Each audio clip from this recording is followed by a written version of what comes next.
Hi, everyone. Welcome back to Women Work Your Faith. My name is Sylvia Johnson, and today I'm going to be doing a review for the Sunday School lesson for Sunday, September the 24th. Our title for the lesson is Everlasting Covenant. The Bible basis is Genesis, the 9th chapter, the 8th through the 17th verse. Our Bible truth: the believer can be assured of God's protection in the future. And the memory verse: and I will establish my covenant with you. Neither shall all flesh be cut off any more by the waters of a flood, neither shall there any more be a flood to destroy the earth. And that is Genesis, the 9th chapter, the 11th verse. And that's the King James Version. So I'm going to be watching over here from my monitor. If you saw the previous broadcast I did an hour ago, the connection was really bad. And so I'm very sorry and apologize for that. And it was so bad that I didn't think there was a benefit of leaving that out there, because it's a wonderful topic, which if you can't understand what I'm saying, there's no point. So I decided to do it again, and I'll probably be taking that one down. But I wanted to do this lesson because I've just been really enjoying the creation stories that we've been covering in Sunday school. And it just brings to mind so many things. Mahalia Jackson singing "God Put a Rainbow in the Sky." The Blind Boys of Alabama, "Didn't It Rain?" All the questions the kids in the children's Sunday school class used to ask me about Noah and the animals and all of those things. And so this lesson, I think, is a very good lesson. Well, they're all good, but I like it. So what I wanted to do is just talk a little bit about what's going on here and how we can apply it to today. So the lesson picks up following the popular story of Noah's Ark and the Great Flood. And Noah has now emerged from the ark. It had rained 40 days and 40 nights, and then the earth was covered with water for a period of time. And Noah and the animals and his family were all in the ark. And now they have emerged. And when he emerged from the ark, Noah and his sons did a sacrifice to the Lord. And this sacrifice was pleasing to him. When God is pleased, he sends out blessings. And so he gives Noah what I like to call the creation blessing with some amendments. And so go back and read the beginning of this chapter, and then it'll bring you to where the lesson picks up today in the 8th verse. And so in the 8th verse, it says, well, actually, I'm going to read it from my Bible because I noticed the Sunday school lesson has a small typo in it in the book. Starting in Genesis, the 9th chapter, the 8th verse, it says, and God spake unto Noah and to his sons with him, saying, and I, behold, I establish my covenant with you and with your seed after you, and with every living creature that is with you, of the fowl, of the cattle, and of every beast of the earth with you, from all that go out of the ark to every beast of the earth. And so God is speaking to the men. And he's saying, looky here, I'm going to establish a covenant with you, my covenant with you. And this covenant, this agreement, your Sunday school lesson tells you that the word for covenant comes from actually cutting. And so when you think of a covenant, think of two parts that are being held together. And typically a covenant has some exchange between the parties, and it's a tight and binding and solid and closely held agreement. And so God is saying, I'm going to establish this covenant with you. It's my covenant, but I'm also going to establish it with you, your sons, and everything that come out of the ark. And so this agreement that God is getting ready to make is for everything that emerges out of the ark. And I wrote down also the word established, because established means held intensely or close and solid, firm. When you establish something, you put it in place to stay. And so God is saying he's going to establish this covenant. He is putting an agreement in place that is firm and solid, and it is meant to stay. And you realize in his speech and by the words that God is using that this is not some casual conversation. He is really speaking something that is lasting and binding. And so moving on to the 11th verse, which is also the memory verse for our lesson. And this is still God speaking. And I will establish my covenant with you. Neither shall all flesh be cut off anymore by the waters of a flood.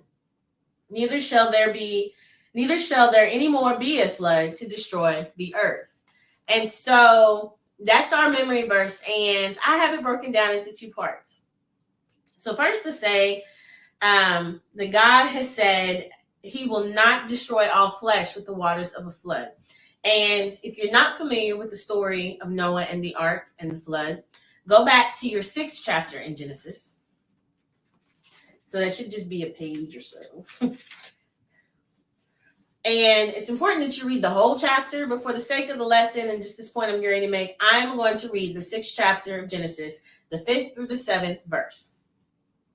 And God saw that the wickedness of man was great in the earth, and that every imagination of the thoughts of his heart was only evil continually. And it repented the Lord that he had made man on the earth, and it grieved him at his heart. And the Lord said, I will destroy man, whom I have created from the face of the earth, both man and beast, and the creeping thing, and the fowls of the air, for it repenteth me that I have made them. And so God was looking on us. And really, if you go back and read in Genesis between chapter 3 with chapter 4 with Cain and Abel, it only took two, 3 chapters for it to get this bad. All the way to chapter 6, where God looks at us and he sees that the thinking in our heart, our intention, our purpose, what is at the very core of our being, is just evil all the time, without rest, no break, just bad. And God looks at them and he repents that he turns back from his initial thinking. So remember back in the beginning when we talked about creation, if you haven't seen those videos, please go watch those Sunday school lessons. Everything was good. God was pleased with everything he made. And so the journey we made from that wonderful point to where we are now in chapter 6, where God looks at us and nothing is good. It's all bad. So much so that he is just not pleased at all with the thought that he had made them. So he decides to destroy not only the people, but everything on the earth. And so that is the frame of mind that God had at the time of the flood. And if you think about it, it's a major shift from where he was at the beginning of creation. And so moving forward past the flood to where he is now with Noah, and he's pleased. And he makes this promise that he will never do this again. And so that's the first part of the promise. The second part, he says, neither shall there any more be a flood to destroy the earth. And so water is powerful and it is destructive, but a flood of anything will wipe anything out. And so the word flood, overwhelming amount or number, a deluge. So it can be water, but you can be flooded with emotion. You can be flooded with rocks. You can be flooded with trees. And so what God is saying is, I won't do it with water and I won't do it. So I won't destroy the earth. Remember that God made, in the first chapter, in the beginning, God made the heaven and the earth. And so now here he is making a promise, not just to people, but to the earth. And so God is giving his word that he will not do these things. And I think it's important to note, I say it later also, that God has a right to do these things. And we'll talk about that in detail in a minute. So moving on, Genesis 9 and 12. And God said, this is the token of the covenant which I make between me and you and every living creature that is with you for perpetual generations. I do set my bow in the cloud, and it shall be for a token of a covenant between me and the earth. And it sounds like God is just being repetitive, but he says his promise for his covenant multiple times in the lesson. And so he gives a sign for the promise. Anytime you make an agreement with people, a legal and binding agreement, there's a signature, there's an exchange of collateral, there's something that you hold for them until they come through on the promise. And so God sets a sign, and he does this often. In the Bible, people will ask for a sign of his promise, a sign of his word. But this time he gives a sign without any request from Noah. In fact, Noah doesn't speak at all in the lesson today. And God offers a sign, and that sign is his bow. And the word bow is bending, arching. Okay. And later on in the Bible, a bow would be like a weapon, like a bow and arrow bow. But here, the bow is just representative of that bend and that arch. And he says it's in the clouds. And he called it a token. And a token, your Sunday school lesson will say like a miraculous sign.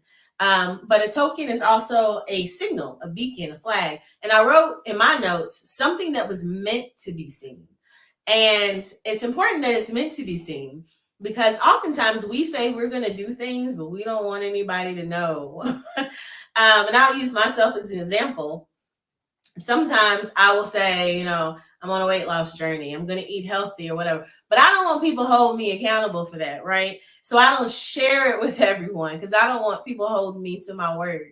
Well, God maintains his faithfulness to his word. If he says it, he will do it. And so this miraculous sign, this flag, this watch me, look at me thing that he's going to put in the sky, it is for us to remember that he gave his word.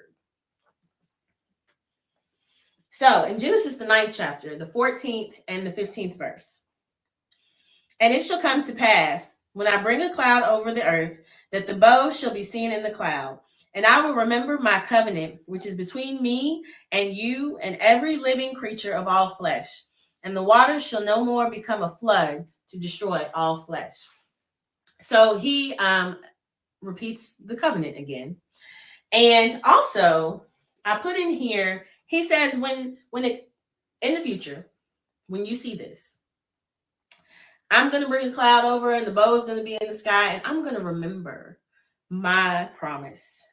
Remember not just my promise, but my covenant, this agreement that I've made between me and you, me and the ground, me and the animals. I will remember this. And so I wrote in my notes, because it kind of had to settle with me for a minute. Why does God need to remember?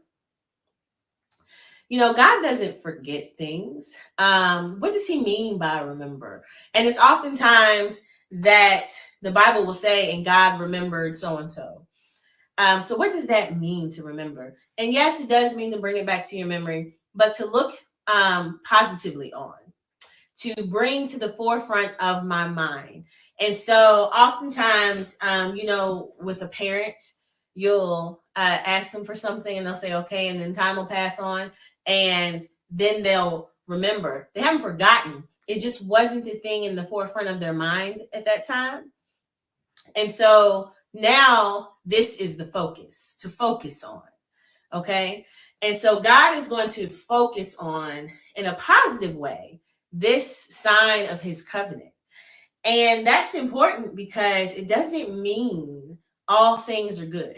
And if you walk around long enough today, you will know all things aren't good. That's not what God is doing. He is looking at it and remembering, thinking positively that he has promised something to these people, us. And another thing that I wrote, God remembers this because it's a sign of his grace, his forbearance, his compassion, his love. I really like forbearance because forbearance means patience, self-control, temperance, because God could get angry with us again. If you, not even just us in modern times, if you look, this is where we are in the Bible. This is everything that comes after. And there's a lot of continual evil that happens after. And so very early on, God decides to destroy everything that he's made. But from that point on, he remembers his agreement that he would not do that again. And so he had forbearance toward us when we sinned against him continuously. And I also like the word forbearance because forbearance, when I looked up the definition in modern terms, means to restrain from something you have the legal right to do. And God, as the creator of the heavens and the earth, has the legal right to destroy it at any time, but he chooses not to, because he promised he wouldn't. And God did not make that promise lightly. Him knowing all things to come made that agreement and intends fully to see it through. So we're closing up in the last two verses of the lesson. So in Genesis, the 9th chapter, the 16th and the 17th verse, it says, "And the bow shall be in the cloud, and I will look upon it, that I may remember the everlasting covenant between God and every living creature of all flesh that is upon the earth. And God said unto Noah, This is the token of the covenant, which I have established between me and all flesh that is upon the earth." And so God has said it 7 times, which is completion. And I wrote in my notes, God establishes the agreement, God signs the agreement with his token, and then he seals it. And so this agreement is settled. And I said in the beginning that typically when multiple parties make an agreement, there's an exchange. But God didn't require anything for this agreement. He didn't ask, if you all promise to do this, if you do this, then I'll do that. If I give you this, then I'll expect this. No. He laid down this agreement and made it, and all the conditions are on him. And again, that speaks to his grace and his love and his compassion towards us. Because before this, he blessed Noah and gave him the creation blessing. And then he made an agreement for himself.